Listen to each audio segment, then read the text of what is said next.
Why is this not working?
Ladies and gentlemen, welcome to Day 3 of the VGL Autumn Challenger Series. It is time for another set of amazing matches, and to find out who will be joining the playoff bracket for the first season split even of the VGL Challenger Series. We got there in the end. Joining me is the beautiful Jaws, and of course we got Scoundrel with us as well. Jaws, looking forward to seeing who will be in the playoffs for this season. I will answer for Jaws because it appears his microphone is muted.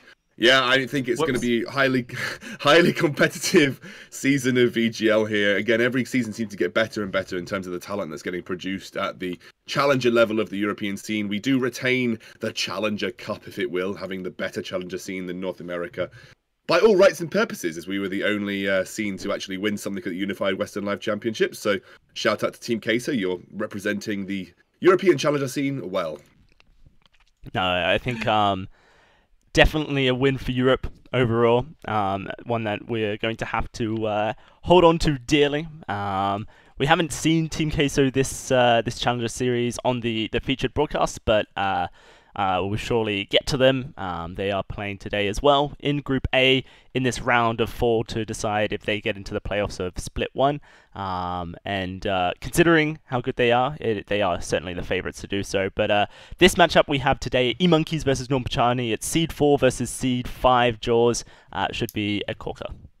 Yeah, it should be extremely close. I mean, E-Monkeys already kind of proving that they are where they belong at the moment in the number 4 seed position. But as we're like progressing through the weeks, it does really allow a lot of these teams to kind of push through those rankings and show these top tier teams who's boss, really. We are jumping straight into draft. However, let's get it underway. E-Monkey's over on the blue. We do have Norm over on the red. Yeah, are one of these like a Voldemar Smurf, or is Voldemar not playing for them today? So I was very intrigued to know the same. Voldemar's not playing for them today. It's going to be Kai Mei Bri coming in as a substitute, I believe, or just as the carry player that they want. Voldemar, I found out, did not start E-Monkeys. He just joined E-Monkeys. So after all, you know, the social media from Voldemar saying that he wants to start a team of like-minded players, it turns out he didn't start E-Monkeys. But here we go, draft is underway. I think E-Monkeys is like an established, it might be an Italian organization. I can't remember. I think it's a pretty established organization from what I saw on Twitter, though. So yeah, he just found a team that he put together and wanted to join. But yeah, not starting for them is a pretty big deal. Already through draft here.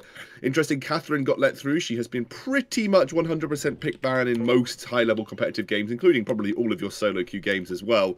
Catherine in a very strong position right now. With Cruel prioritised, he has been being prioritised in the jungle by quite a few junglers. And immediately E-Monkeys lock in what is considered a pretty solid counter to Cruel, which is that CP Sky. And the thing I find interesting is the petal ban coming out of E-Monkeys kind of just opens up the floor for the Cruel to come through. We are going to see a Gwen locked in as well for Daredevil, so it's going to be very interesting to see how this Gwen kind of deals with the Vox in the early game. And if this game goes on, perhaps E-Monkeys' composition can get online and overtake in power. I think actually what will be really interesting, Darcy, is I'll probably talk about it in game actually, because we're going to head into the game pretty shortly. But there is a lot of interesting things that Gwen can do into both a Vox and a Sky, which I'll explain when we get there. All right, no worries. Well, it is going to be E-Monkeys up against the side of Norm Picani for this first match. Winner of this series will be heading into the playoffs in the first split of the Autumn Challenger Series. Loser gets a second chance in the elimination bracket. Let's hand it over to Jaws and Scoundrel to take us onto the Halcyon Fold. Thank you very much, Dowsey. Let's go, Scoundrel, into the first game of the best of 3. Like we said, that is all on the line, this playoff position.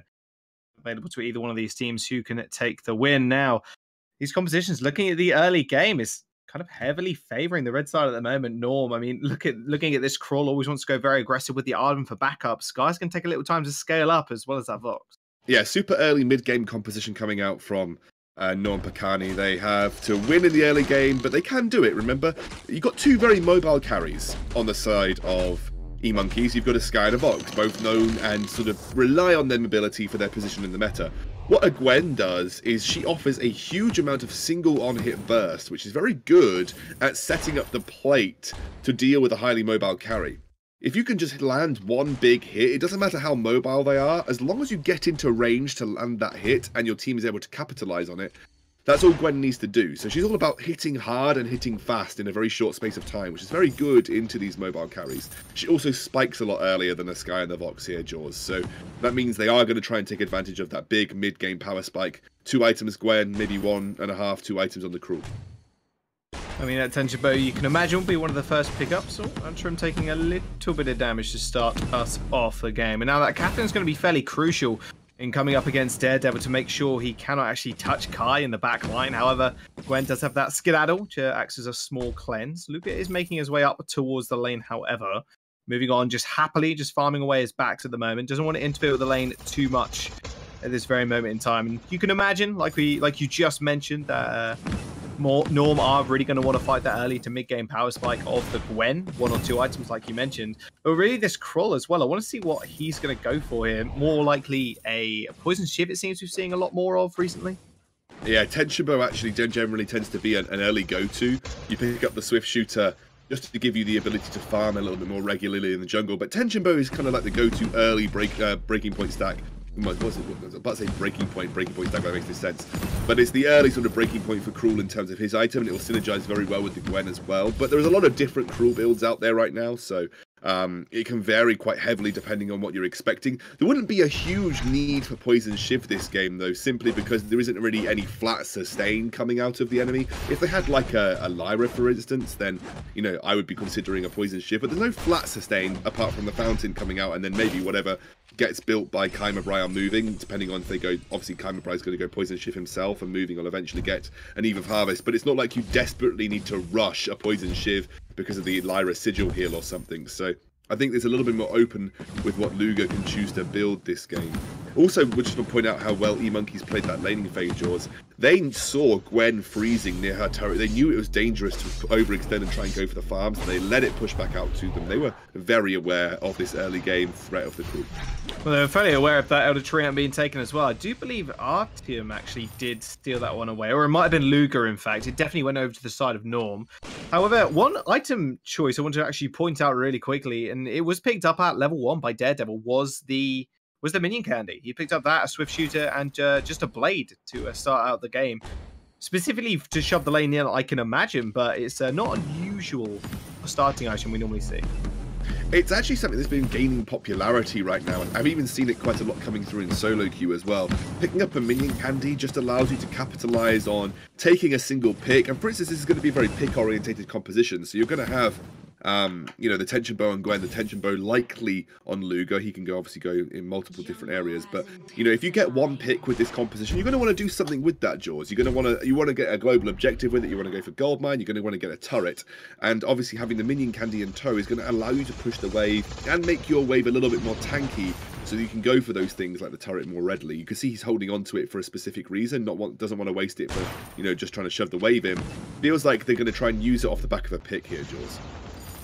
Well, speaking of picks, that tension bow has been picked up here by Daredevil, so they are going to want to maybe use that power spike to their advantage. Minion candy actually used as well. Kai takes a fair bit of damage, however the rest of E-Monkeys are and have rotated towards the lane already. All 4 on the Catherine's just going to get popped from Daredevil to get out of the stun range of the Merciless Pursuit.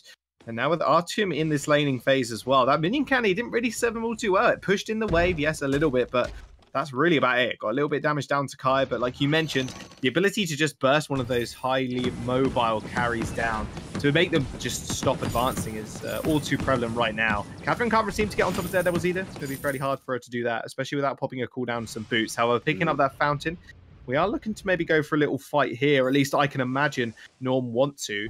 Cruel now picking up that tension bow as well. Yeah, there we go. There's the pick coming through. Exactly, from Hell's Heart is going to land straight on the Catherine. The buckshot is going to actually reveal her from that brush, but she's going to be able to get away with that Merciless Pursuit. Did pop the boots as well. No use of the fountain, however, so that's actually going to be a really big win there. Oh, massive win, and it's not the target that you want to isolate either with the Cruel from Hell's Heart, just because the Storm Shield soaks so much damage when it's active. Yeah, a bit of a misplay. You maybe could have held that for lane, maybe could have held it to single out moving on potentially, but you know that you play around that ultimate timer if you're the Norm Picani lineup. You basically say every time we have that ultimate up, we're going to look for some sort of win and some sort of engage. Every time you use it and you don't get anything from it, that's another 60 seconds or so that you're giving to the E-Monkeys squad, where they can just scale up and get towards that big late game powerhouse team that they are, because they've got 2 very good late game scaling carries here. So again, you know, if every time you whiff with a Cruel ultimate is more time that you're giving to a scaling composition that you don't want to give. Well, Artyom is just hitting that level 6 as well, Mark. So we are looking at another massive engage opportunity. From Hell's Heart is available already. So maybe they look for another engage. I think moving on, yeah, he realizes this now. Obviously, keeping a track of those cooldowns is extremely important. The only thing that I'm noticing here, disparity-wise, is E-Monkeys right now, they haven't actually got that Blast Tremor usage. So if Norm can actually make something of this, it could be very devastating. Not having that massive silence. In fact, Luger making his way towards the lane is going to be able to spot out the Catherine in that brush. But other than that, I think level 6 now has actually just changed his mind, maybe. From Hell's Heart, it's going to land. Gauntlet does pop down as well. He's in a lot of trouble. Big Blast Tremor, though, is going to be absolutely massive. Daredevil in the backline goes so low, but the Fountain keeps him alive. And Catherine just diving straight in on the backline, trying to pin Daredevils down. Couldn't quite find the mark, and now moving on. He's just taking a majority of that damage. The brunt force of that Cruel pushing her back, but high mobility and sustain is keeping her alive for the time being. However, Daredevil's popping forward. Burst damage is all too prevalent when she has a passive in that tension bow proc up. Again, though, it's a single pick. A lot of abilities, a lot of ultimates, a lot of cooldowns used just for that pick onto the Vox. And you know, you can see he's already back into lane, already there to help defend the turret. And that's just one kill. Like, it's first blood, it's great, it gets you a little bit of an advantage, but you need to be pushing the envelope as this roster for Norm Picani. You need to be able to just run in every given opportunity, try and take something off the map. If you get a pick, you could have maybe gone to look to force goldmine. It's a little bit early in the game, so they've still got sort of 5 minutes or so where they can open up opportunities as the death time is increased. But you know, you feel like they need to get more out of these engages, because the longer and longer they leave it without snowballing something, the better and better it's going to be for the E-Monkeys lineup. Well, the cooldowns, they're going to be in favor more often than not of Norm. They've already got From Hell's Heart back up, but that 30 seconds on that Gauntlet timer is going to be a pretty big engage tool that they're going to be missing if they want to go for another fight here. But like you said, they need to be able to snowball these kills. They need to be able to just get onto these turrets, get at least a little bit of damage down. If they can't do that, the mobility and scaling of this Vox and Skye is going to be pretty scary coming into maybe the 15-minute mark. Lucas coming back into the lane. Artyom does have the Gauntlet available in a couple of seconds. Storm Shield's already popped here, so this could actually be an opportunity for them to go in. Although just playing it very safe, E-Monkeys know that this isn't a possibility, and Blast Tremor will be available. And I can imagine we're going to see an Echo first item. Here comes the Gauntlet again. Beautiful from Hell's Heart. It's not going to get blocked at all. The card flies true, and Daredevil is going to be able to secure that kill. Damn, that's a lot of stun, a lot of lockup. He is going to go down once again, but Norm need to find something off this. It looks like they're actually going to set their sights on the gold miner. Yeah, beautiful chain stun coming out there from Hell's Heart into the card. Obviously the Gauntlet also to try and zone things off. Really wonderful play, and they're going to try and get moving on here. Moving on, just dashing backwards. Blast Tremor is going to get popped here, but it doesn't matter all too much. Daredevil's going to pop those boots, and Chase moving on away. However, he has spawned now, so they are aware of that, and the Crystal Sentry wasn't moving up towards their position as well. Gold Miner is going to get secured, however, by Norm. So at least they get something for their troubles, and something for that kill as well. Target selection has been on point for them, however, but he has just got that second item now under his belt, that tension bow, along with that infusion, so he is scaling up.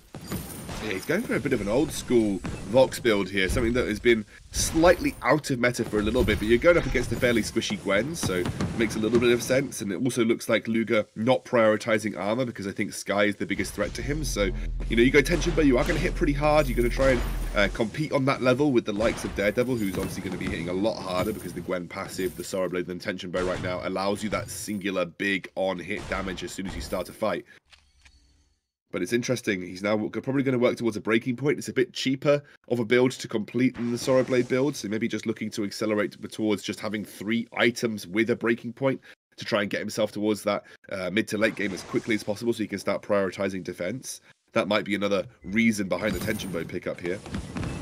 Atlas Pauldron is also prioritized by Espetano, which is very, very good against Cruel, but has the double up effect of being pretty decent against Daredevil as well.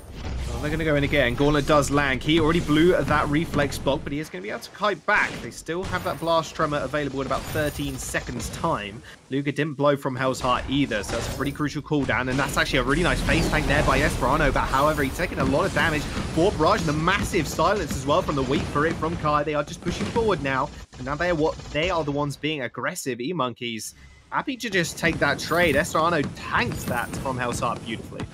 Yeah, unfortunately, again, they didn't find the opening to use the From Hell's Heart and the card combo, which they've been using so effectively in the previous fight. And Espetano, obviously, like you said, body blocking incredibly well. Kamabrai going hardcore for this.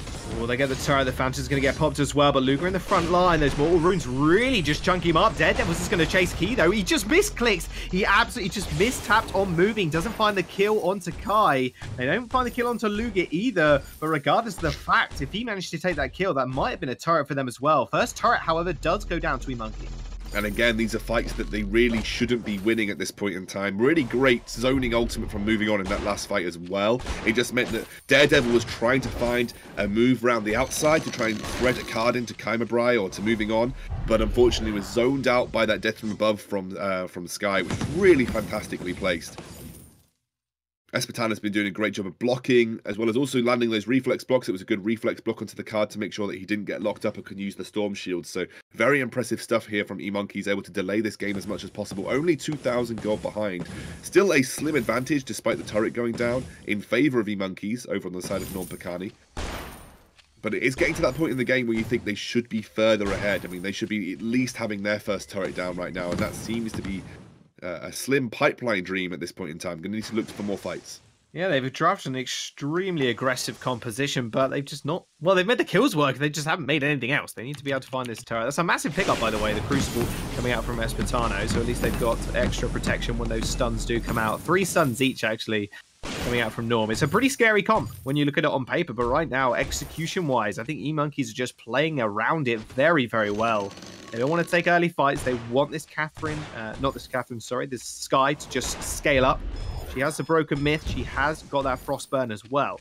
So her kite potential is pretty big. And Kai's as well. His positioning has been really good. Obviously, all of the CC and damage has been focused towards him at the start of this game. And you can imagine, and you can see why that is. But he's done a fantastic job thus far. Just being able to avoid a lot of those engaged potentials and a lot of those early deaths that actually Norman do want to achieve. Gauntlet is going to come down, actually moving on in a lot of trouble. Does use those jump jets actually to jump towards the turret. Bad move on your half. Daredevil's just going to be able to secure the kill, and that is exactly the fight they wanted. Lastström is going to ripple through 3 members, but Estano is alone in this situation. There will be an ace coming through for Norm if they can finally find that kill. The smite comes through. Daredevil's moving forward. He gets the impressive no Kraken on the board, but they still managed to get that ace buff, and they might just be able to secure their first turret as well. This would be a really good swing for Norm Pakani if they're able to then push this turret and get the first turret of the game in their favor, as well as their second gold mine. Big global gold advantage just piling in that's going to give them the item advantage over this later game scaling composition. Now, you always talk about late game versus early game compositions. The way that early game compositions work is that they don't need to win before 15 minutes, but they need to get a significant enough advantage that their item advantage makes them better than a late game composition at a certain time when the late game composition would be coming online. So if I'm a late game composition at 15 minutes and I've got 2.5 items, 2.5 to 3 items, I'd be okay saying, okay, you know, this is all right. I'm getting towards my late game. But if I'm going up against an early game composition that's netted themselves a 5,000 to 6,000 gold lead and they have a whole item over me, even though they're an early game composition, they're going to beat me in fights because they've got that pure item advantage. And that's kind of how you expect early game compositions to roll. So this is the opening that this Gwen and I went a little bit wide. Just about to say Cruel. This Gwen and Cruel composition needed that opening, but they need to be able to keep going. They need to be able to keep pushing that advantage, because you can see E-Monkeys don't even look phased, Jaws. They're just farming and pushing, farming and pushing. And that's what's interesting about this team as well. Without that experienced leader in Waldemar, I was kind of curious if they would be able to function as a 3-man, and they're doing just that. They're doing it perfectly. Yes, they're behind on kills right now, but their pressure game has just been on point. They've been winning the majority of these fights, apart from the last one, which they did end up giving over all 3 deaths and then the turret and a gold miner. But the Kraken is now on the board. They're definitely playing towards the late game, you can tell.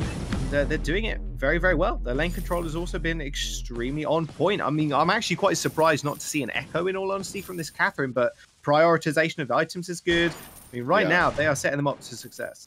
I think actually Espitano's done a really good thing. Often it can be blinding as a Catherine to want to focus on getting an echo, but Atlas Pauldrons is crucial against the Cruel. The Crucible, very good for keeping moving on and Cambrai safe from the mass amount of CC being thrown at them. So I think the prioritization of our items by Espitano has been very, very good this game. You know, it hasn't just blindly gone for the echo when there are just better items.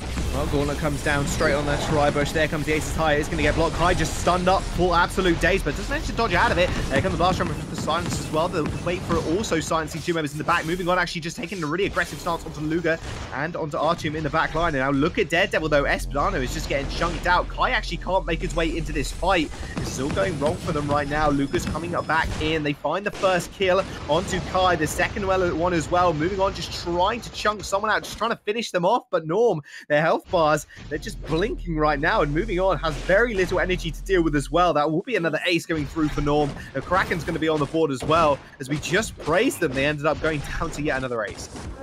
I felt like I was watching a game of StarCraft there, Jaws. The micromanagement of body blocking with the forward barrage from Norm Pakani that team fight was so beautiful. That they rotated members in and out to block that forward barrage. They made it very difficult for Sky Tsuri striking to positions where she'd get clean attacks. And I mean, that is just the item advantages coming out here. You know, you've got a Cruel who's got 2 defensive items and a War Treads, as well as that literally the only offensive item that a lot of people say that he needs, which is that tension bow. You know, he's not there to have extended long game damage. There isn't an extended team fight here from Pakani. Their team fight is about bursting a target out, forcing a man advantage, and then just winning in a 2 versus 3. Daredevil is the one that's bringing this sort of elongated damage. He's got a tornado trigger as well, and a Skye right now, because of the Skye rework, Jaws, you don't build 2 defensive items anymore. You can't run a 3-item Skye because the damage is just kind of too low.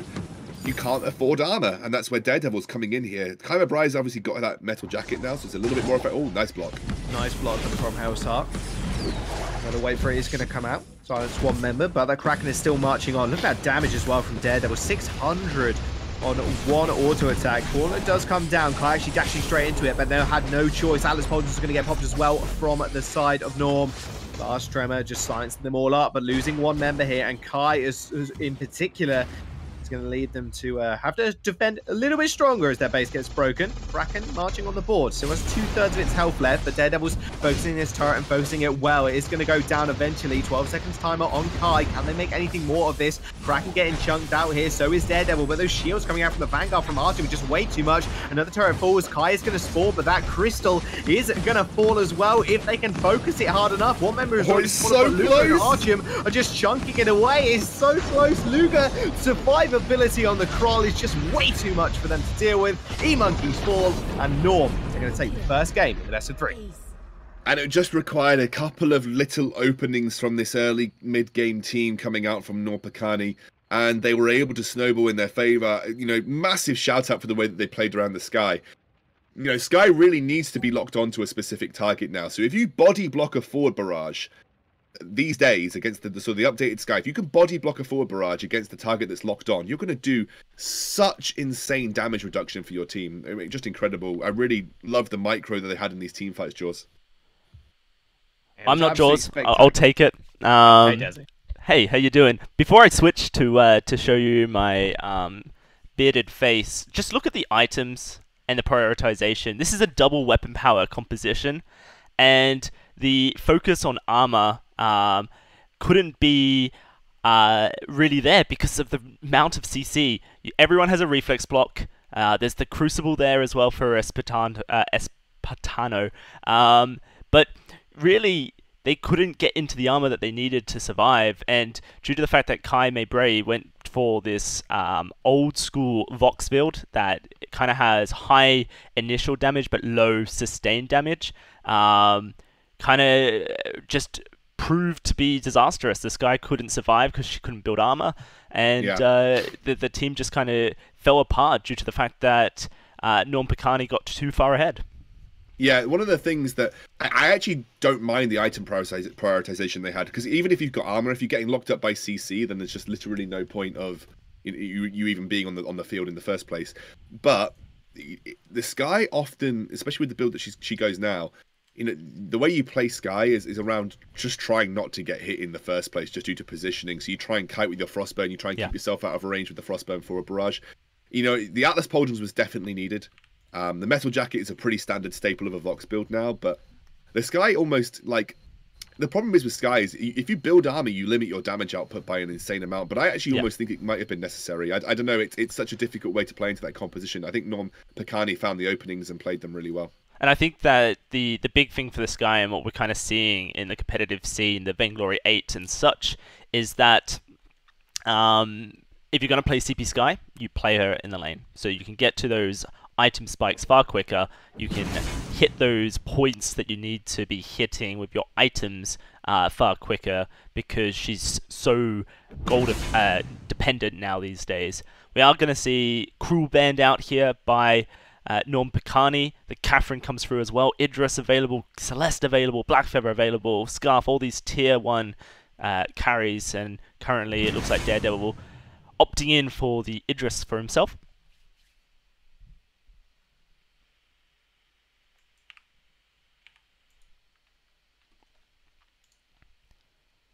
We'll have to see where we do go as far as that one is concerned. But Jaws, you know, witnessing those fights, seeing what happened, seeing the action as it did unfold, like, do you think that E-Monkeys has to have slightly more power in the early game, or E-Monkeys, you know, was it composition or ex-scoundrel? What are you thinking? And I think they had the right ingredients to win that game. The problem was that I think a lot of it was relying on the Sky specifically. Like, the Sky really needed to perform. You needed to have incredible death from above to try and zone out this aggressive early game composition from Norm Pakani. And some of the death from above were great, and some of them weren't great. But they need to be great every single time. So I think it wasn't really about when their composition came online. Obviously, they had to get through the early game versus this very early mid-game composition, but they had the tools to win the late game, but it relied specifically on a very high skill cap hero being played to her best, and it just felt like sometimes positioning wasn't exactly there for the Sky that last game. I have to say, I don't understand eMonkey's prioritization on draft at all. They banned the Petal in the first game, then they pick her in the second game after a CP Idris has been picked up. CP Idris deals with Petal so easily, can stack off her minions, her seeds, can clear out her minions with a single chakram in the late game. Man, Luga, who's going to be taking this CP Idris by looks of it, going to have a field day when we hit the late game and he has his Broken Myth online. So we'll have to see if eMonkeys, the high-seeded team, can come back into it. Draft-wise, not a terrible draft. It's a fairly typical European solo queue draft, actually, but dealing with the Idris and the Finn going to be a high priority, it seems for me. Either way, we'll find out. Jumping back onto the Halcyon Fold with Jaws and Excandrel. Thank you very much, Dowsey. Me, Jaws, and Excandrel back at it again. Norm versus eMonkeys. Now, with that, with Norm's advantages they accrued last game, up a game already in this best of 3. This is for playoffs as well. This is an extremely important match. eMonkeys are going to come back into this one, but can they keep that pressure rolling? Can they keep coming back? Can they keep it surmounting even? This Finn and Lance is quite interesting coming up against the Idris. That's a lot of protection from him as well. It's going to be quite scary coming up against Daredevils. It seems obviously they've swapped roles. Daredevil's actually going towards the jungle this time. Yeah, it's interesting that this is a very CP or protect CP Idris focused build, but Lance gives you a lot of early game pressure as a jungler. Like, if you can hit Impales with Lance, especially if he takes that weapon power build path, he really hits hard, and it's very, very good for locking down the likes of Petal. If you can give even a millisecond to CP Idris to land a chakram that is properly placed on a Petal, she will go down so quickly. She has the lowest base health in the game for a reason, and that reason being that she has those minions, which means if she had a high base health and the minions, she'd be ridiculously overpowered. So she's got a very low base health. So all you need is a split moment opportunity to take down a Petal, and she can be pretty easy to take down. As well as the fact that if you do use Lance properly, you can clear multiple minions in a couple of hits. Your Impales and Githian Walls can clear the minions, and combine that with the Chakram, you can very quickly take down the only thing that makes Petal good, which is her minions. Well, Dazzy illustrated it perfectly, was the fact that Idris can do that. Like you said, this CP Idris is quite handy at dealing with those. And with the problem with that is, who do you rely on with the damage there? You have to rely on Kai. And the issue for that is, yeah, he's going to have to scale up on this Black Feather. He can maybe get onto the back line, but then you've kind of got Finn to deal with. You've got Lance with a heavy disengage. It's quite a curious draft for me, in all honesty. We were talking about CP Idris for a second, because there's a little bit of fight. Just a little one. Daredevil's taking a large chunk of damage. In fact, moving forward. Kai actually rotating down from the lane as well. Just like actually they're going to settle for the Elder Treant, however. Interesting, we were talking about CP Idris because that's what we were assuming, but he's actually gone down a Blazing Salvo. With the Book of Eulogies in board, there is a potential that this could be a double weapon power coming out from Daredevil. Now, he could very well go for first item alternating current and we could all be gazumped, but it could very well be a Poison Shiv first here. We've got a little bit of an engage in the lane as Moving On is making his way there. Moving On is trying to go for a little cheeky gank here. Finn will use that Polite Company for the fortified HP. Luga is going to have to back off rather sharpish, and our team will be able to just disengage rather handily. That's the thing about Finn, if someone does try and do that. Polite Company for the slow, and then everybody else just walks away. So realistically, Moving On is going to have to come up with a little bit more of a creative path to try and get a gank like that up again.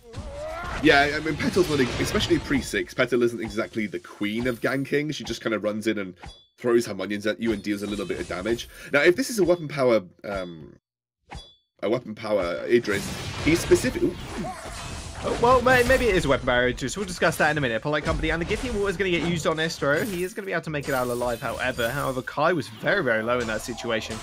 Had to just bounce on out, and that's a lot That's a bit of an easier gank to pull off if you're a Lance. A lot better CC than a Petal. So these are the kind of moves you can imagine Daredevil will be making continuously before the pre-6, before the Petal hits 6. Yeah, absolutely, Jaws. I think you're very right there. The way that a weapon power... Oh, no, it's actually CP Idris. So, okay, there we go.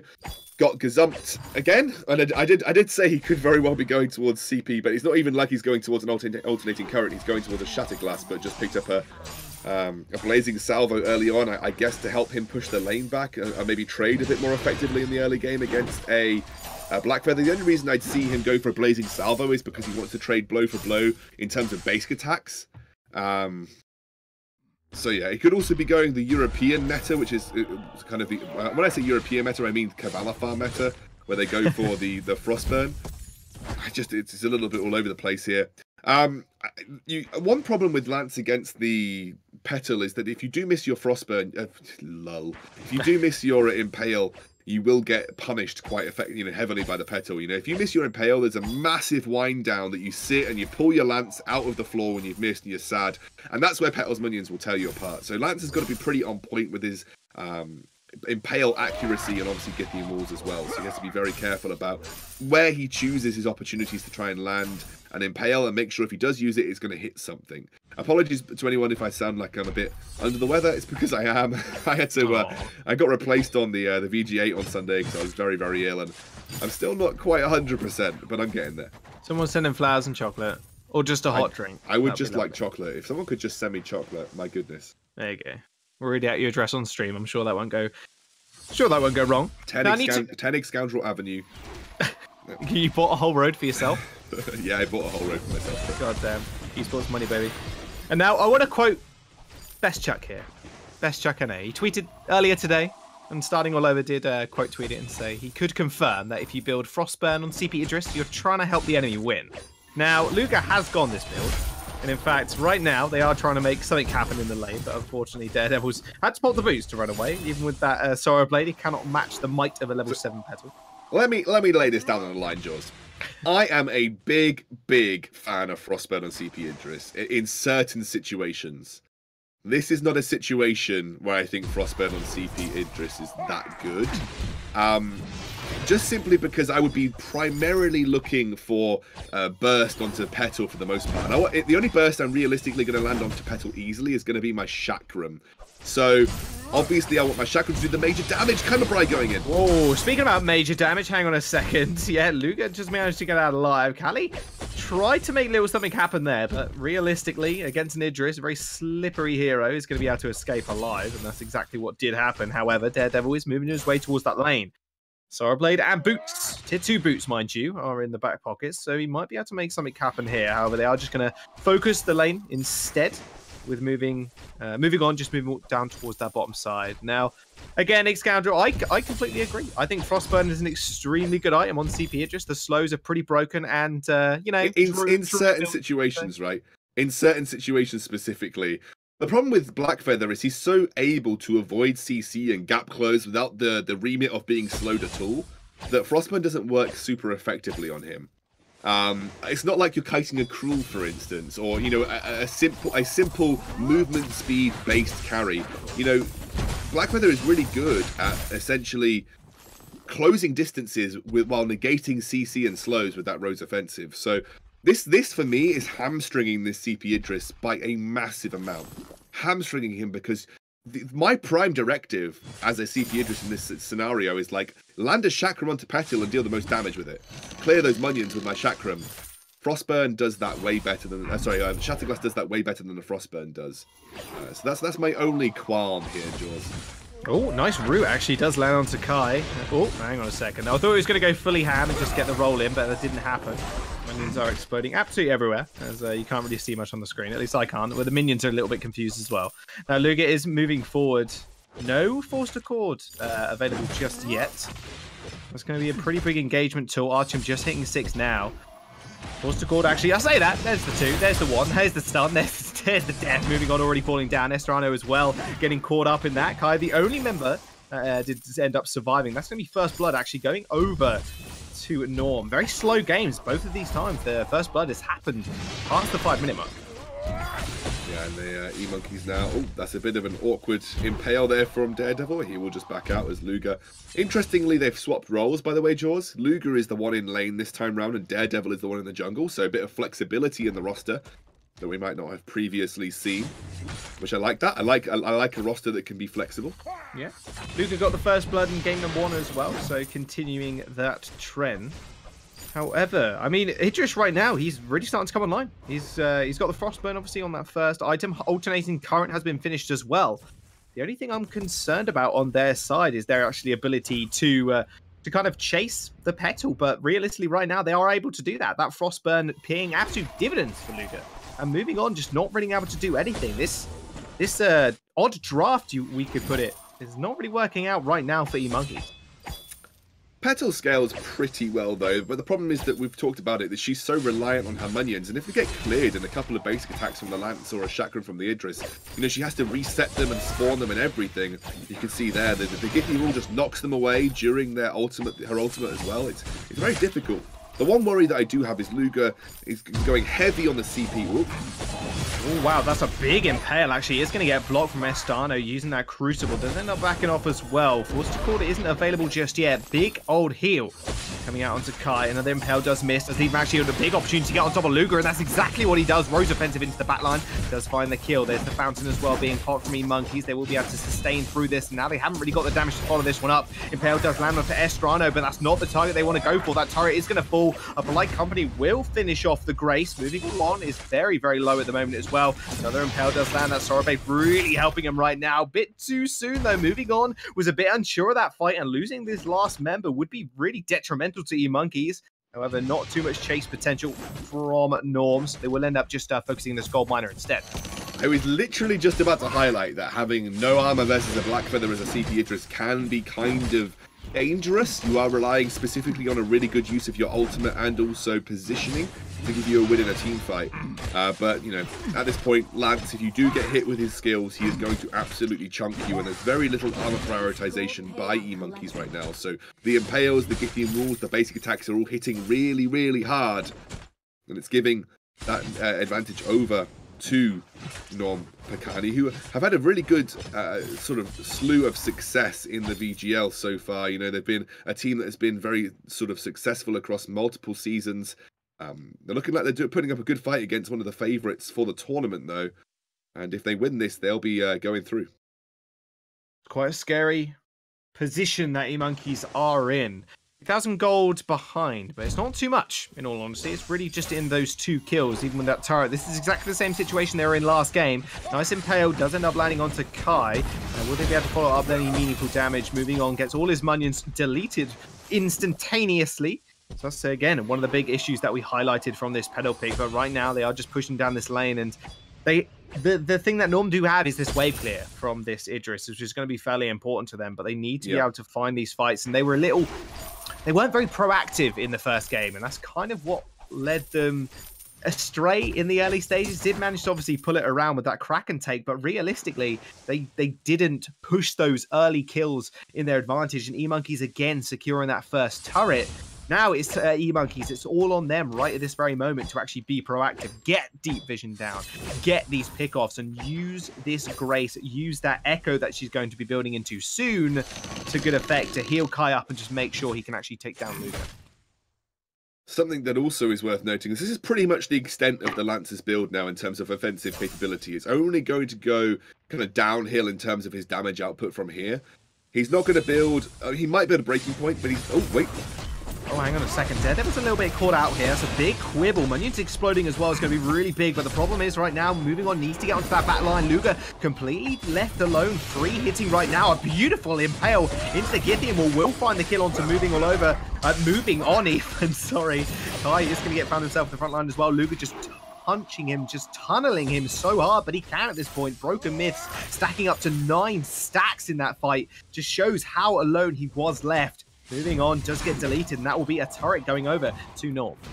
Something that, I mean, that was just fighting a Lance and Lance around walls, and Lance just got some really great Githian walls, multiple man impales. You know, that's taking a fight in an area of the map where Lance is going to thrive. And I think the big point was moving on. Felt like, you know, there was a good opportunity to put pressure onto Luger there, but Luger was able to back off, and Lance with the massive Githian wall, with Petal having such a low base health, got absolutely obliterated. And from that point forward, I think Kyle Bry was looking to try and execute onto Luger, but unfortunately, this is what the CP Idris can do against the Black Feather. He's looking to find the execute, you ulti, and he's stuck in no man's land for a few seconds while Lance and Artem just kind of mess him over with that quibble and obviously bashing around with the Githian wall.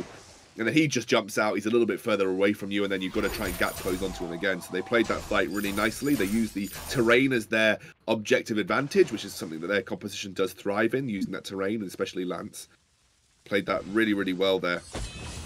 Continually wanting to fight in these corridors, E-Monkeys are pushing forward. Estro is going to be able to jump in here, but like coming onto 3. Beautiful Impale again does land onto Kai. He's trying to get to the back line. There comes the ultimate out from Estrano. The Divine Intervention healing him up a fair bit, but look at moving on. He's not doing anything in this fight whatsoever. Cannot just engage, and that just leaves the rest of his team to just fall around him. No way can a Squishy Petal actually engage in those situations. A beautiful Impale will catch him as he leaps over the wall. Norm will find the ace once again, and they are just going to be able to push down this lane. They seem to thrive mid to late game. Norm right now just turning up. Well, I mean, if you didn't learn from the first time, let's try it again and see if we learn the second time. Einstein said that's madness. Yeah, as Dalsey did say, fool me once, shame on you, fool me twice, shame on me. It's, yeah, I mean, I think that sums up the entire fight.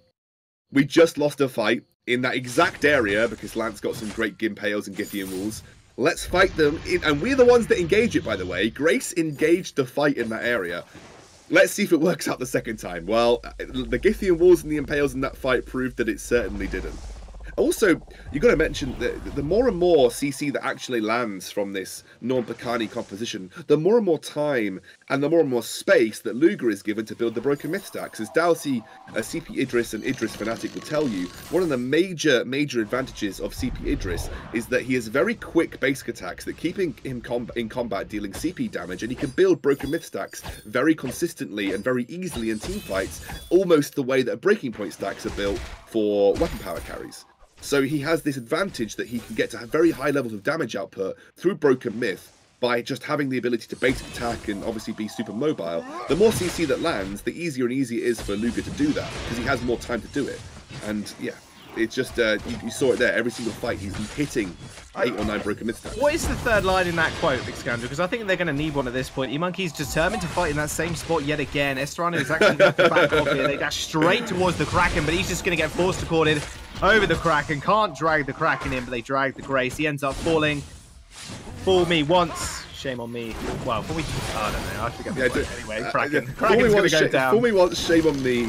Sorry, fool me once, shame on you. Fool me twice, shame on me. And as Dalsey put it, fool me 3 times. I definitely don't want to go to playoffs. Yeah, absolutely not. E-Monkeys right now, they've lost 1 member already. Moving all over, starting all over. I got his name in my head for some reason. And do you know what? I do exactly the same thing on Twitter. When I saw moving on, I was like, is that starting all over? Moving? No, but he's not the same person. They're not the same people, but the names are a little bit confusing. I mean, anyway, 0-3-0 doesn't sound like a starting all over score, so. Also that, yeah.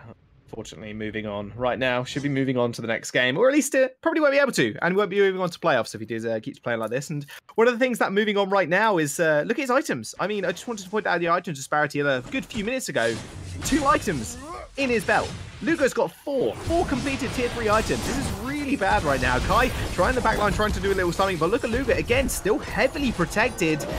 Massive heal coming out onto Kai from the Grace, but it's not going to matter realistically. Luger's stacking out this breaking point stacks. He's on 6 stacks right now. Again, completely left alone. Kai finally finds the kill on him. Another massive heal comes out to moving on, who does actually end up leaping away. Forced Accord is going to be able to find 1, but realistically, right now, Daredevils has got the terrain advantage, and they've got the Kraken as well, still marching on the base of E-Monkeys. They do find yet another Impale and another beautiful Quibble actually landing onto Kai. They're going to dash towards them, road defensive towards Daredevils. They do manage to pick him up eventually, but he has to go for the recall here. Artyom, can he stop the recall? He cannot, but that Kraken is already marching onto their Vein Crystal turrets. The base is gone, and E-Monkeys left wondering what's just happened in this game. Yeah.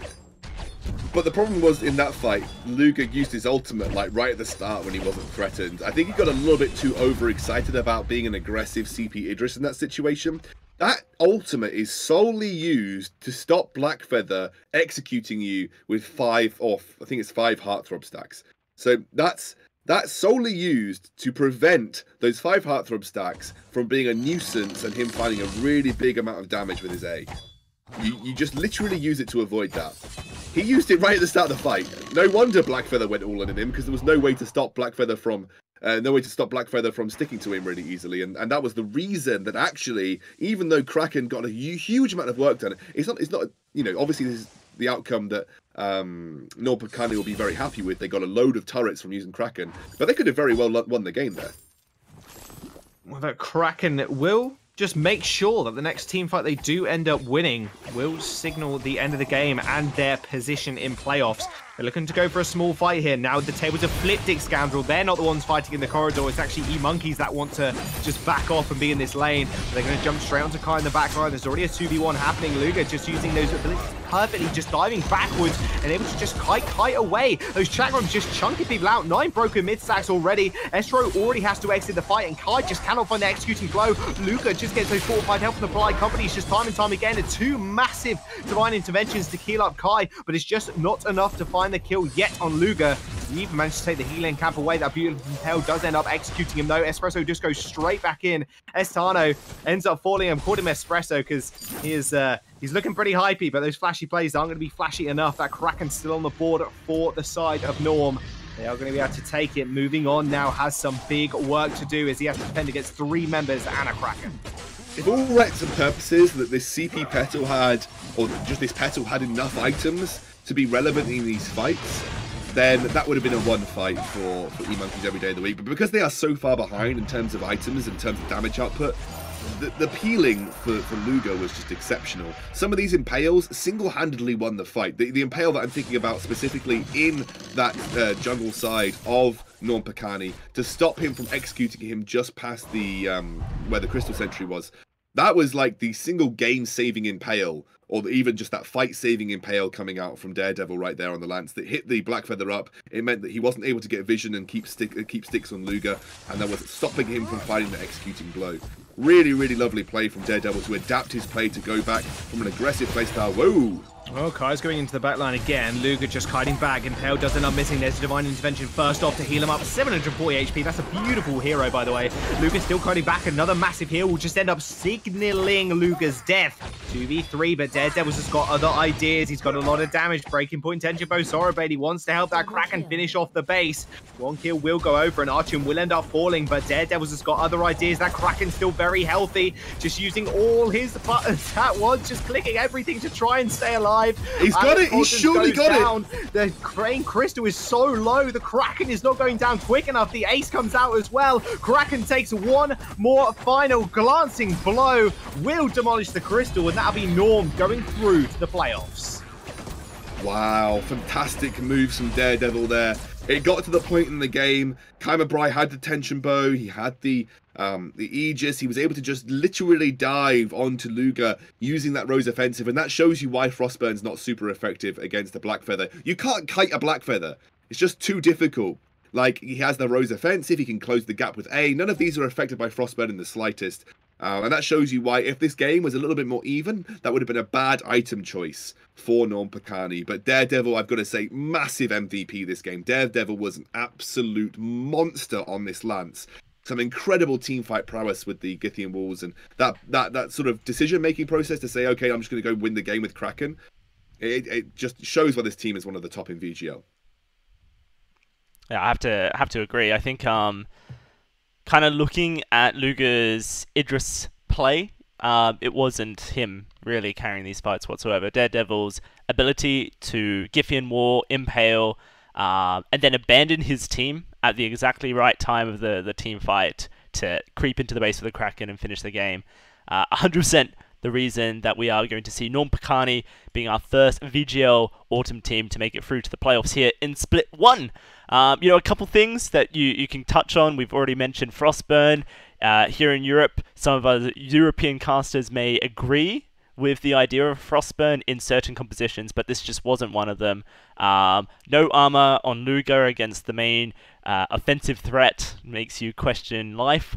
I think these are things that Normpakani are going to have to clean in their game if they are wanting to make it through the playoffs, but now's a time for celebration for them. We're going to be heading to a break. We've got the second series of today coming up very shortly. It is going to be the side of Fnatic Gaming, not Fnatic Gaming as you know them, but Fanatic Gaming, up against the Inevitables for a elimination bracket match. They are sitting on the line, wanting to make it into the VGL themselves. We'll have to see if they can get to the playoffs or if they're going to be departing right here, right now. Stick around, guys. We'll be back in just a bit with that series.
saga begins. Begin war.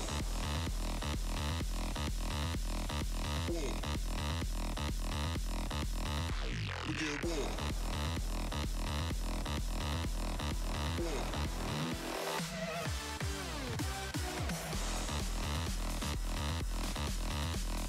War. Begin war.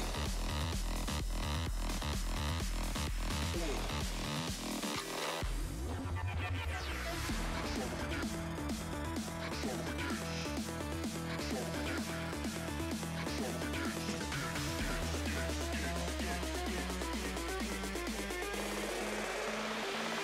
The saga begins. Begin war. War. Begin war. War.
The saga begins. Begin war.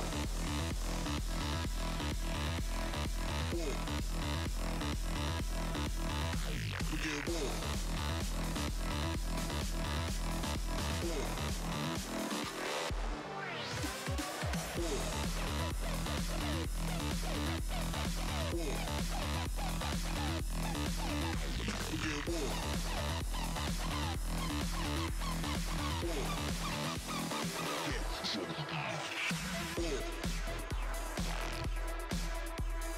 War. Begin war. War.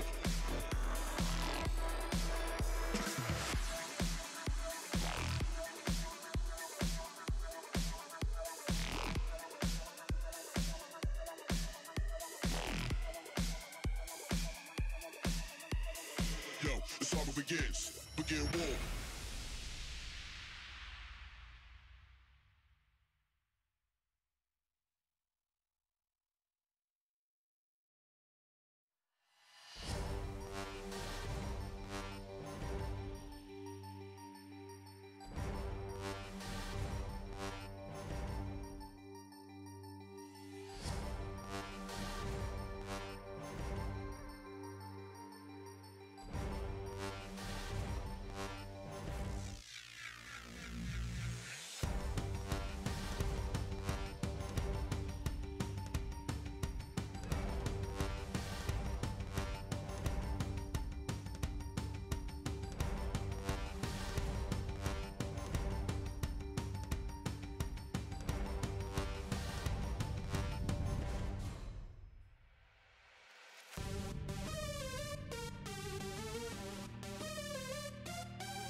after they came and destroyed the land, there was one spark of hope left for all of mankind.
Welcome back, ladies and gentlemen, to the VGL Autumn Challenger Series. We're here in Split 1, and we've already just seen Norm Picani become one of the first of this split to join the playoff brackets, and they will be competing next week in the playoffs to try and win Split 1 here of the VGL, which results in a monetary prize. The next split will be fighting for one of those Vainglory 8 spots. Now, for our next series, we have two teams, Fanatic Gaming up against the Inevitables. This is an elimination bracket match, and it is one of two that these two current teams need to play in the next week if they want to make it to the playoffs. So first off, they play against each other, then the winner of this series will play up against one of those top four in the winners bracket who have just failed to make it into the playoffs and are looking for that second chance. So pretty big matchup here. This is kind of the last of the elimination bracket teams, and then it'll be an elimination bracket team up against one of the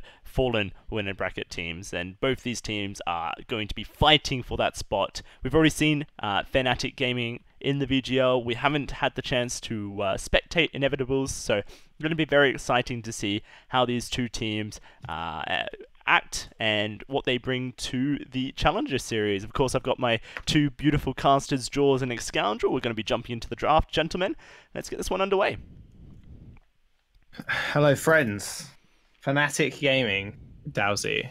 Yes. Not to be confused with Fanatic, the London org. Just saying. I think that's why they named themselves that. Fanatic. Almost like they wanted to to steal the thunder of Fnatic. Wow. I mean, that makes sense. Pretty good team. Maybe they're just fanatics of Vainglory. Also that, yeah. Multiple reasons why. Very interesting first ban here. The Scarf taken off the board. Catherine follows. Lanced instantly locked in, and now Inevitable is going to be trying to work out what kind of captain they want to play here at Scoundrel. Yeah, and well, it turns out that it's an Arden. Don't even need to think about it. It goes straight in the books. Arden gets locked in, and now they are thinking about their next pickup here. Plenty of flexibility on this current update, by the way. You don't always have to lock in your jungler last, because lane matchups in a way do mean something. So a lot of flexibility given, but the glaive is a very flexible pick indeed, and it is going to be locked in here for the B side. Yeah, Inevitable is going to take that one away. We do see Randolph hovering that Samuel. He's been doing so all draft. I'll be interested to see if he does pick it up. Idris has made it through so far. So has this Celeste. I favor the Celeste into Idris matchup. Think it's fairly strong. Pair it with a Black Feather, then the Idris is actually going to be in for a hard time. You can currently see Bruto switching furiously between Black Feather and Cruel. Cruel, pretty good as well, into Glaive to shut down the damage that he can apply to your Celeste when he jumps on in. Kind of provides that peeling aspect. And now we have to see what Inevitables decide to round their draft off with. Yeah, absolutely. They know that it's unlikely that you'll see a Black Feather come out for Inevitables because they have the glaive locked in already. And while CP Black Feather is played, it isn't as strong as the weapon power Black Feather counterpart. Maybe that's Samuel. Randall folded it all draft. Yeah, there is flexibility between Glaive and Samuel. Samuel Lane has been played quite frequently, but maybe not as frequently as you would expect. There was a lot of prediction, myself included, thought Samuel Lane would be a really big thing, but hasn't really been hugely. Yeah, it's got really good trading in the early game. You could build it for items like you would a Celeste Scarf Idris, and you would have late game damage as well. So maybe it's something that will come at the back end of the update. I guess we'll find out. We are jumping onto the Halcyon Fold, Gentleman Jaws, and Scoundrel. Let's take away the series. Thank you very much, Dowsey. You're not wrong. We are on to the Fold. Now, Mr. F picked up this glaive. Something that you've spoken to me a little bit about as well. Taking this glaive into very heavy CP laners such as the Scarf or the Celeste. Looks like he's going for the exact same strategy as was enacted last series in that minion candy early buy as well. But with the Samuel coming in to the jungle, that's a pretty scary laning phase, in all honesty, 4 lanes. That's not going to be a good reason, by the way. No, I mean, the glaive is something that has been picked up in lane quite frequently. You know, you've got great prowess using that afterburn to lock down one of these squishy CP carries in the early game. You know, combo that very nicely with the Samuel. As long as you get them positioned properly, you can get huge amounts of damage down onto that particular target. So Lane Easy will have to be a little bit careful about how he positions and how he handles this glaive coming into the lane. But glaive lane has been seeing a rise in popularity. It was already pretty popular in certain matchups, but now getting picked more and more frequently because of, you know, the way that you can build glaive these days, multiple ways that you can build glaive, critical strike, a bit more sustained focus with the poison shiv. I'm just looking. Nice. Just mining away, and guess their healing is actually going to chase up Randolph here. I love isn't going to be able to do all too much in this matchup. Both popping potions actually getting that little bit of sustain, plus the durability as well. Bruto can't really do all too much. No real prowess when it comes to 1v1s, but the 2v2s will be very, very good. In fact, Randolph, in fact, taking Bruto very low, impale over the wall. It's going to strike him. They actually trade up, but First Blood still goes over to Inevitables, and Fnatic Gaming, they will have to just back off rather sharpest. Mr. F is going to be here, rotating down from the lane. He gets a beautiful 2-man Githian wall, which will cease the end of that fight. Yeah, nice. Mr. F didn't use the afterburn to try and go in too hard. He knew that he had to head back to lane because he was going to lose far too much experience and gold if he tried to chase that one down. Lance is pretty durable, has one of the highest base healths in the game, and still had that healing flask in tow. So there was no way they were going to get that kill early on here, especially with Mr. F having gone the Book of Eulogies and the light shield start. Means that he hasn't really got the huge amount of early game damage that you'd usually expect a glaive to do if he picked up some weapon blades. Lane Easy's picked up boots and his energy battery, so he's going to be looking to just spam, have a little bit more longevity in lane as well, a bit of regen as Issy bashes them away with that Githian wall.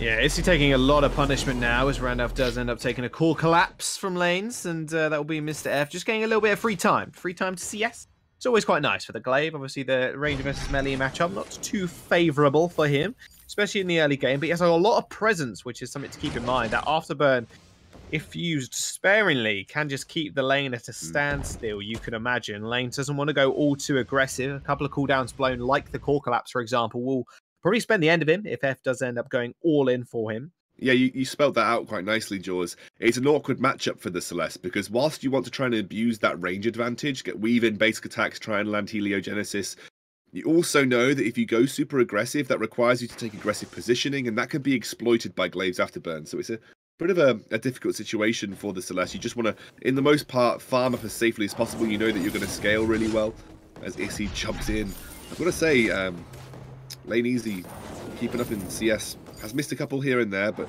you wouldn't expect perfect CS. You know, it's a lot of pressure being on stream, a lot of pressure playing in VGL. Well, Bruto once again finding himself in the 2v1, although Issy's going to rotate a little bit sooner this time. Randolph's going to get the immortal, he's going to put that potion in the head again, but that smite is going to come through really strong. But he does end up getting battered away. Beautiful cool collapse onto Mr. F as well. Lanny Z is actually taking a lot of pressure, but it doesn't matter because Mr. F almost falls to that smite. Bruto not quite finishing him off with the last basic attack, but he does end up getting out alive. But that's a lot of pressure there for Fnatic Gaming, which does allow Bruto to actually find the route actually onto Randolph. Beautiful impale coming across the wall, and that will be another kill going over to Bruto, or another kill going over to Fnatic Gaming, I should say. The nice impale from over the wall just spells Randolph's doom, and they'll take away one of these front camps as well. Bruto has been super aggressive and actually didn't pay off early on as he lost the first blood, but has continued that aggression. That's what you have to do against the Samuel. Continue to put pressure on him, try and stop him from scaling up quickly. And Bruto's been very, very, very aggressive. I've got to say, it's been working out with mixed success, but worked out really nicely there. Didn't manage to get those back camp steals away because it was coming around the 4-minute mark, so the Crystal Sentry had spawned, and there's no way that you want to kind of duel against that this early on. Has picked up the Tension Bow Spike already, has already picked up the Blazing Salvo on the top of that as well, so pretty much the majority of the mid-game damage now there for Bruto. He'll now be looking to prioritize some defensive itemization, you would assume. We'll have to see. What's pretty scary is he's just dinged level 6 as well, so he has From Hell's Heart. Lanny Z, I guess it's Lanny Z as he capitalized the E and the Z. I can't imagine it's Laney Z. I'm going to go with Lanny Z for the moment. Maybe it's Lanez. I don't know. Lanez? Lanez is a good one. I feel like it's like a play on lane and easy, so I've been saying lane easy. Lane easy. And he's a laner, so... Yeah, would make a lot of sense. Has picked up the Frostburn though, mind you. Bruto taking a fair bit of damage from Randolph. There's From Hell's Heart. Oh, the boomerang not quite collecting. Big old 60-second cooldown as well. That's going to be quite an issue now for Bruto and his engaged potential, although he is going to get flared out. And yeah, does mean he is just going to have to back off rather sharpish. Fountain picked up for Issy as well as a couple of flares. Where do they prioritize now, Iskander? Because with that From Hell's Heart down, although the core collapse doesn't land onto Mr. F, although the amount of mobility that Glaive and Arden do have coupled together is pretty strong. So, like I said, where are they going to look for now? Because that's a big 60-second cooldown that he's just blown, and now he has to find something else, and maybe find Samuel in the jungle, for example. Yeah, but you're not in a hugely poor position because you've got a Celeste, right? So you know that you're going to scale up harder in terms of consistent damage output. Samuel is great, but he relies on his Drifting Dark. Like that's like the core concept of a Samuel. He relies on his Drifting Dark to have the majority of his damage output, and that's on a fairly long cooldown. So there is broad periods of the mid to late game where Samuel doesn't really deal the same kind of damage output, whereas Celeste is always going to have that consistent damage output. The one worry that I do have for Lane Easy is that he hasn't gone for a reflex block, and I think against a Samuel, against a Arden, against a Glaive, I think a reflex block pretty early into your build would be very valuable, given that you kind of want to block those afterburns. Afterburns are the one thing that are going to cause you pain. Just think maybe he thinks that because of the aggression of Bruto, he's going to have enough defense through, attack is the best form of defense. Well, maybe Bruto is kind of proving that here. Well, we've seen it time and time again, really. This reflex block being picked up second item straight after the first tier 3 item, such as that Frostburn that he's gotten on him now from a variety of teams, both North American and EU. Boomerang not quite connecting. Core collapse actually does end up landing on to the Arden, I believe, but a beautiful Oblivion comes out from Randolph. He's in a good situation now, but I Love is taking a lot of damage. Spike comes through the healer onto Bruto. It's just going to be enough to keep him alive for the moment. Fountain as well is going to get used by Inevitables. They want to inevitably find one of these kills, though, on to Lane Easy, although he is going to be able to use those boots to get away. Beautiful core collapse again onto Love, which actually sentences him to death. Easy picks up a kill, but they will be able to trade it. Beautiful Impale actually picks up a 2-piece for the Lance. Randolph still backing away with the Drifting Dark. Will be able to get out alive for the moment, but Issy coming up really big there. Bruto still wants a little bit of action, though. Randolph is going to find himself on the wrong side of the Impale. A Githian wall as well. Perfectly timed. Just Smite comes through, and Bruto will pick up yet another kill. What a fight from Fnatic Gaming. They take all 3. Wow, really good. Issy holding on to the very last moment to bait them into Lane Easy on that turret. It was a nice afterburn by Mr. F, but again, it's very difficult to capitalize on an afterburn. It's not like you've got a point-and-click weapon power carry that can do it for you, or you've got like a Scarf who'll just land a goop where you're going to afterburn them. Samuel's a little bit more specific than that, as the afterburn on the minion comes through. He's going to get punished with the core collapse. And also Bruto, whilst he has been making some pretty facepalm plays, like... Wait, just dead? Oh. Yep, there was nothing really. Mr. F was just dead. Absolutely. Like, this is the power of this composition. I mean, Fnatic Gaming, they've got so much burst potential coming out from the Celeste and the chain Crawl CC as well. Change CC is pretty big, and speaking of CC, that turret will end up going down as Arden is just caught in place, not able to use that gauntlet. And definitely a little bit of trouble. Oblivion is going to come through, but it's going to get blocked. A beautiful Githy and wall, and once again, the smite was just too good. Bruto will take his 4th kill of the game. Like you said, the CC, the burst potential as well, onto one target. Way too much, actually, for Inevitables to deal with. And actually, you can see, instead of prioritizing defense, Cruel has gone straight for the Poison Shiv. So, capitalizing on his early game advantages that he's got, not letting up in terms of damage output. I genuinely think that the Bruto is really showing us exactly what attack is the best form of defense really looks like. Because Celeste has been almost untouched in these fights, you know, just pretty much on the back line, spamming those Heliogenesis. And the main priority right now in the Inevitables is that the fact that you've got this Cruel who's really fed, who's going for a 3rd damage item, or at least a Blazing Salvo at the very least, and he's just destroying both Mr. F and Randolph, absolutely cataclysmically wiping them off the face of the map with these massive smites. And Celeste is like almost like a hindsight, but Celeste can't be a hindsight, especially when a Celeste is getting towards a 3rd item. Hindsight is not something that you can allow a Celeste to have, so yeah, I think Fnatic Gaming playing this pretty well. Yeah, Bruto's going in yet again for another small engage. They find I Love. The core collapse straight from the Githian wall, just sentence him to death.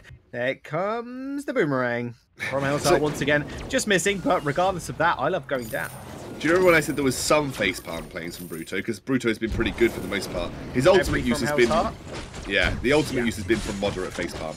Well, they're going to dive underneath the turret. Another smite will secure another kill. Randolph ends up falling to that 2-man turret dive. Now Mr. F on the wrong side of everything. Wrong side of the map, wrong side of the turret.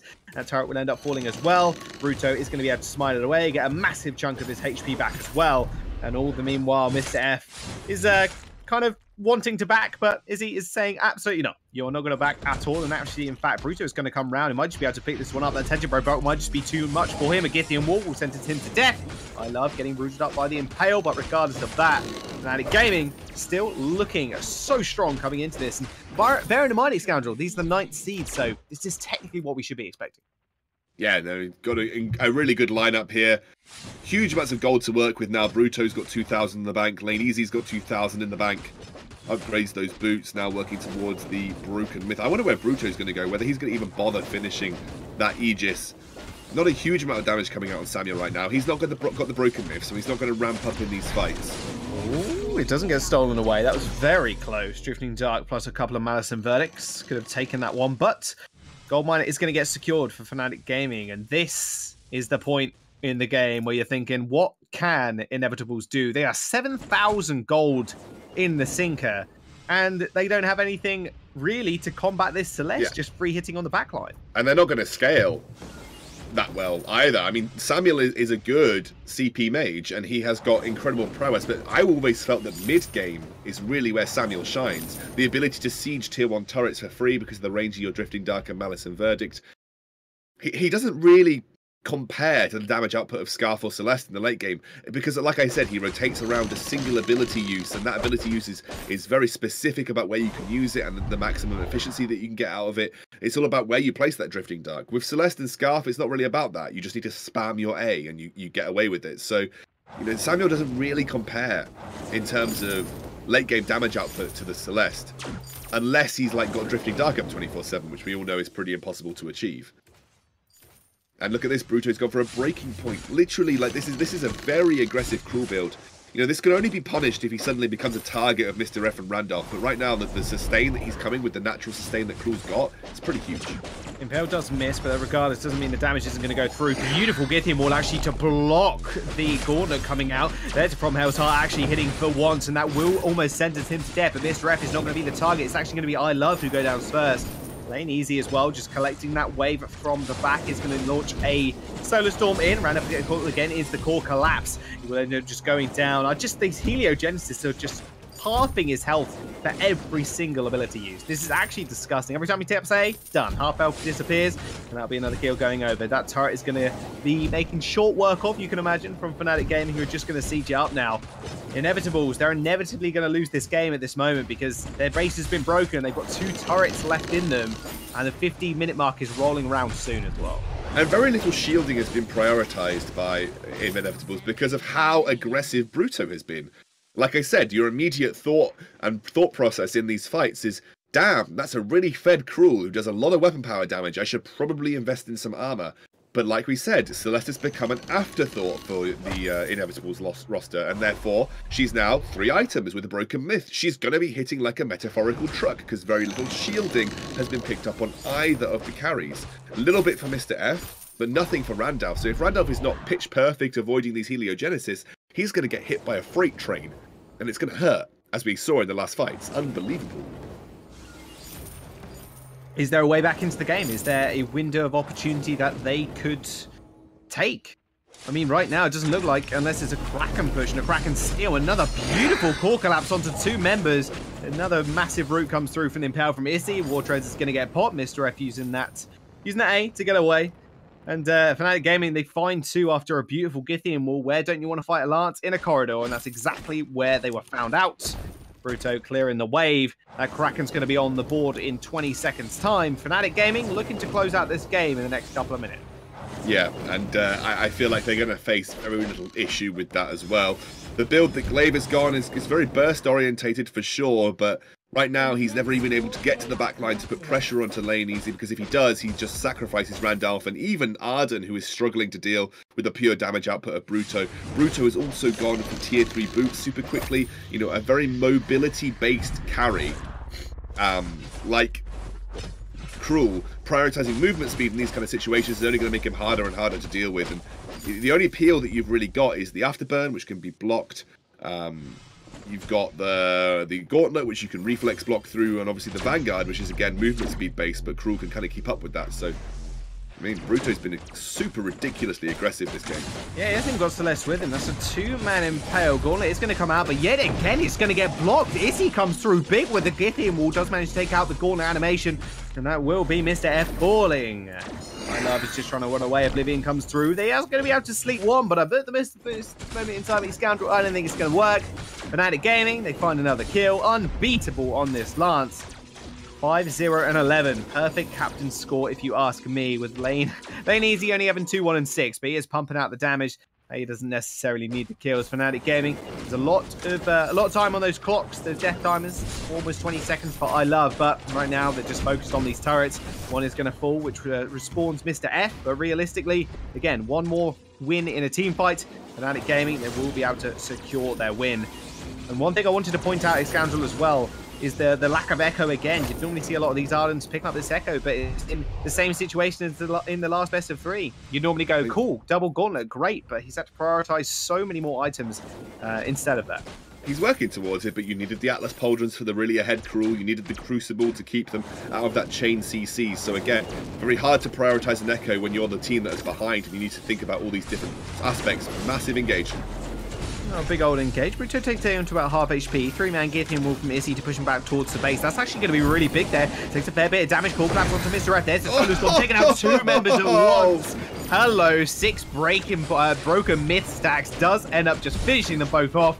They're going to finish off the base as well. Randolph, he might be able to find 1 kill onto Bruto. He is getting chunked out here. Does find the kill with the Drifting Dark. And in fact, the Malison Verdict will end up finishing off Bruto as well. Issy and Bruto have fallen, but Randolph taking too much from lane easy. Another Heliogenesis will secure the ace and will secure the base. Game number 1 will go over to Fnatic Gaming.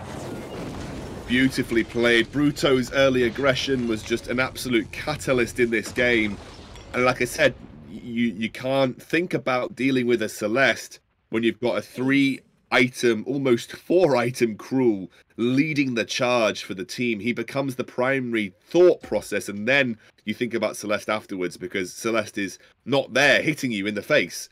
Gotta say, really well played from Fnatic Gaming there. Inevitables just looked lost. Yeah, no, I have to agree there. Scoundrel almost didn't show up for their match here, and they're certainly, as my favourite Disney star likes to say, having to get their head in the game. They're going to really need to work out what's going on, because that just was the most one-sided game we've had, I think, this entire autumn season. and it's not like these teams are that far apart. Like, these are the kind of one-sided games you expect when the first seed goes up against the 32nd seed. This is 9th versus 16th, and realistically, between 9 and 16, it's not much difference as far as, you know, individual skill rating is concerned. So it's pretty devastating start to this series for these guys, and impressive stuff from Fnatic. You know, we've seen them already once before. Last week they played on the stream. They looked pretty good, but they look even better right now. And I can't wait to see how this next game goes. Currently, the players asking for a tiny bit of a break, so we will give them just that, Scoundrel. But, you know, is it just the fact that the crew was not dealt with? Was compositionally the crew a problem? Did the Samuel last pick really not answer, I guess, what the crew was kind of showing? I think with Cruel, right now, like, unless you keep tabs on him early on, he needs a specific counter. Like, the problem with Cruel is he can do exactly what you saw there. He can run away so easily in the early game because of the buffs that he's received. Like, if you don't keep tabs on him, he will absolutely crush you where you stand. Yep. So that's why a lot of people draft like specific counters into him, you know, the likes of Sky or whatever, because it gives you an out that even if Cruel does really well and you can get to the late game, you still got something that does really well against him just because of the kit differentials. No one in that composition did super well against a Cruel. None of those picks. Like, they were okay, and if they got ahead, they got the Samuel ahead early, they would have been able to siege the tier 1 turret, you know, and so on and so forth, and they might have been able to snowball from there, but they didn't. They let Cruel get ahead, especially they gave First Blood. He gave First Blood, but he continued that aggression and continued to take advantages off the map, and can't let that happen again if you're Inevitables. Yeah, and I guess that's the main thing that stands out to me, is that they reserved that jungle last pick, potentially reserved the lane if they wanted to go maybe an Idris. Not that Idris is particularly good into Cruel as a CP carry, but it is definitely kind of adds maybe to the power of your team that Samuel couldn't have done. They could have taken a Petal, was open, as you mentioned, the Sky, though I feel Sky's potentially fallen out of the meta. So lots of different options available, none of them really taken, and now as we jump into the draft here for this next game, really looking towards Inevitables to try and find out, have they learned? Well, they have in some sense. They've straight up banned the Cruel away. We are finding out from Lane Easy that your pronunciation was correct. It is absolutely Lane Easy, and I guess as far as he was concerned, the lane was easy. I like this counter ban coming out of Fnatic Gaming here, banning away the Scarf, leaving open both Idris and Celeste. But the Catherine immediately goes over to Inevitables, and now they're going to have to try and deal with this. I wonder what they look in. I think Grace fairly strong, as is Lance at the current moment. Europe hasn't really got to the stage where it likes building Finns into its composition, so the Lance and the Grace are kind of the only two options here in Europe. What they take next Lance is a big favourite in the European scene. We've seen today, though, that Catherine's not unbeatable. Like, Catherine isn't a free win card for your team when you get her in draft. You know, you have to draft a good, solid composition around it. Look at this, though. Fnatic Gaming going to take an early Black Feather. I love that. I actually don't mind this, you know, Darcy, because it limits the chance for Celeste to get picked up. It limits the chance for, you know, basically Celeste, actually. I was going to continue that sentence, but it's realistically just Celeste. Idris maybe as well, because we've seen that Idris can work into CP Blackfeather, but, you know, I like this. It cuts off a really powerful second part of the draft with the Catherine here for the side of Inevitable Gaming. I like that. Yeah, no, I agree. I think Blackfeather, second rotation, really strong. You kind of see it coming out of the real Fnatic in the Vainglory 8, banning Blackfeather so they can pick Celeste immediately in their drafts. Really just knowing that the Blackfeather can shut that down. Intriguing to see.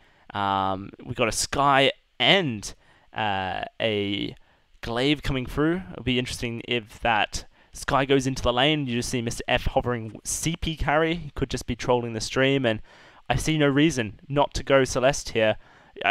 Perhaps once upon a time, we talked about how Celeste kind of got countered by Sky. But I think since Sky's nerf and her damage change, the way she gets damage for her lock-on, probably not as hard to play into a Sky as it used to be. It really depends on the playstyle. Like, a lot of people say, and I kind of agree with them, that if you can dive a Celeste, which is optimally the best tactic to deal with her, Sky is better against Celeste than she once was. But the problem is, you can't trade blow for blow at range anymore. No way, in any way, shape, or form, can you trade blow for blow at range anymore. So that makes Sky weaker in that aspect. So this has to be a heavily committed fight from the... I always forget the name of the team. Inevitables. Inevitables.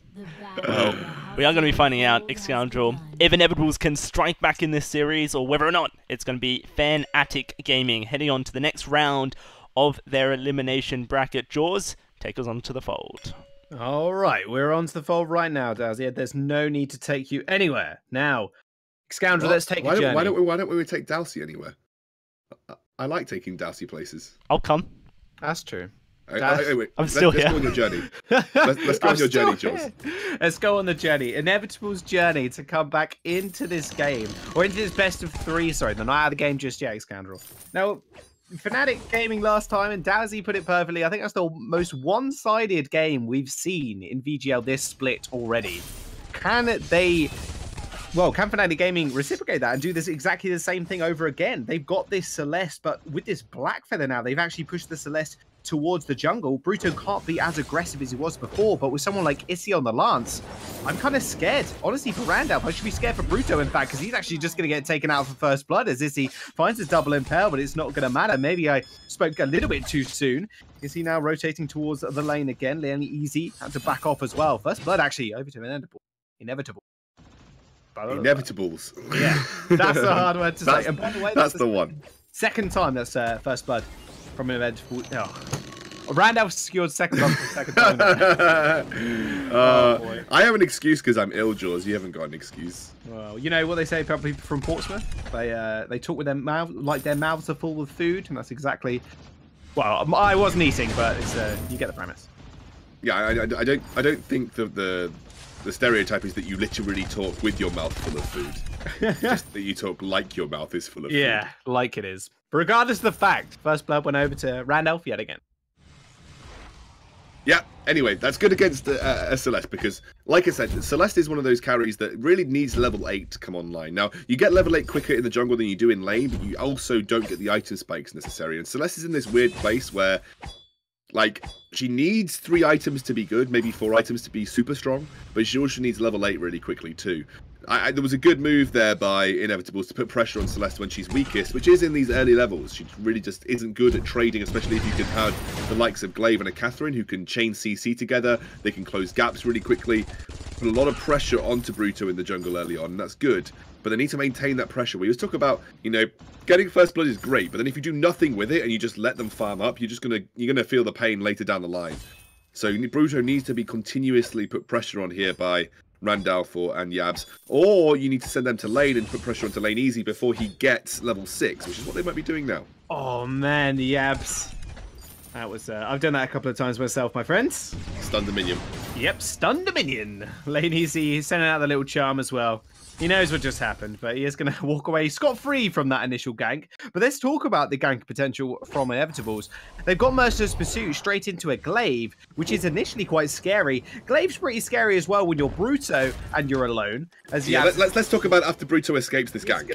Well, I don't know about that. He has got the boots. He's just used them. Core Collapse is still available. Issy's going to be there as well, but I don't know if he's going to escape his Scandal. He's going very low. Mr. F just dashing forward, and that's going to be an easy kill for them to pick up. Lane Easy coming through as well. He did manage to push the lane up pretty easily. Mr. F not finding too much else here. Had to just back off. Glaive comes in, finds a stun onto Lane Easy once again. Impale does end up rooting up Randolph. Lane Easy going very low, but Randolph even lower. Issy, can he find the last denting blow onto him? He cannot. Ends up backing off. But Bruto still going down in what was a very over-aggressive position. Issy, all right, okay, whatever. It just impales him straight up and pokes him to death. He ends up picking up a kill. That was really nice return there from Fnatic Gaming. They knew that if they could take the longer form fight, you know, you're stacking up those Heartthrob stacks, you have the potential to look for executes. I thought Randolph, with an excellently timed healing flask, had escaped it, but just chose a very improper place to back off, and Gonna say Issy very, very keen to move that forward and pick up the kill. By the way, Jaws, I love all the random World of Warcraft references that you're throwing into your cast, like denting blows and ding for levels. You know, just gonna give credit where credit's due because I've just got back into a little WoW, my friend.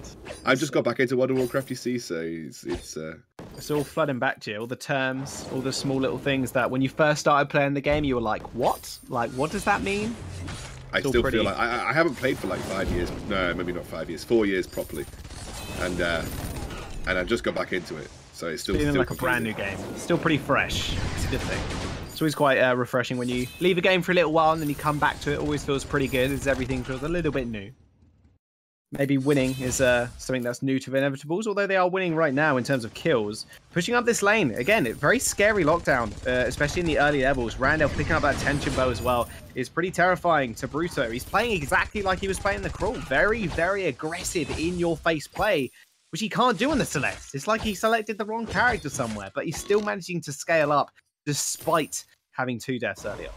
Yeah, levels obviously being the most important to jungle Celeste. You're never going to get the gold income to match the item sort of thresholds that Elena can get, but once you get level 8, you just have that massive range advantage with the Heliogenesis, which is going to outrange pretty much everybody on the side of Inevitables. So then it becomes about where you're going to go in terms of your build path. Are you going to work towards the energy regeneration? I imagine Bruto's going to take a cheaper build path. He's going to go for the Eve of Harvest Clockwork build, just simply because it gives him the maximum energy regeneration and it's the easiest to achieve gold-wise compared to the expensive cost of a Broken Myth. But obviously there is still the potential that you go Broken Myth as the standard 3-item build in Celeste. Nice core collapse actually straight onto Mr. Where did Mr. F go? I don't know where he went. He went back to base, that's where. There's the fountain comes out. Randall's getting dove as well. Lane Easy is going to find that kill. Only just turret, taking him very low. And Yabs actually wants a little something, but Izzy's going to be there with the guillotine wall into the wall to get the stun. There's the root, there's the impale. Here we go. Lane Easy dumping in yet again. Potion is going to get popped from Yabs to get him out safely alive. The damage reduction in this new patch working too well for him at the moment. But another 2 kills on the board here for Fnatic Gaming. They've really pulled the trigger.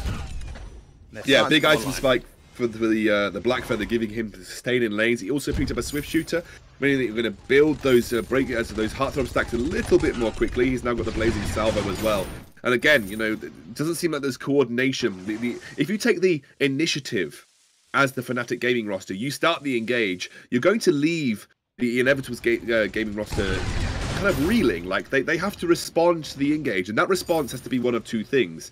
You recoil from the engage, trying to find a better position after retreating, or you play off the engage and dive the squishy target.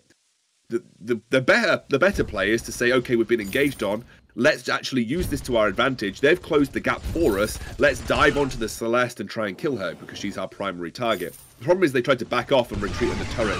All the time, Lean Easy was just like, yo, I'm just gonna crush you, just gonna run at you, and they blew up the Sky very, very quickly. Who didn't use her healing potion by the looks of it. The healing flask still has its cooldown, and also I don't think Fountain got used by Yabs, so it was kind of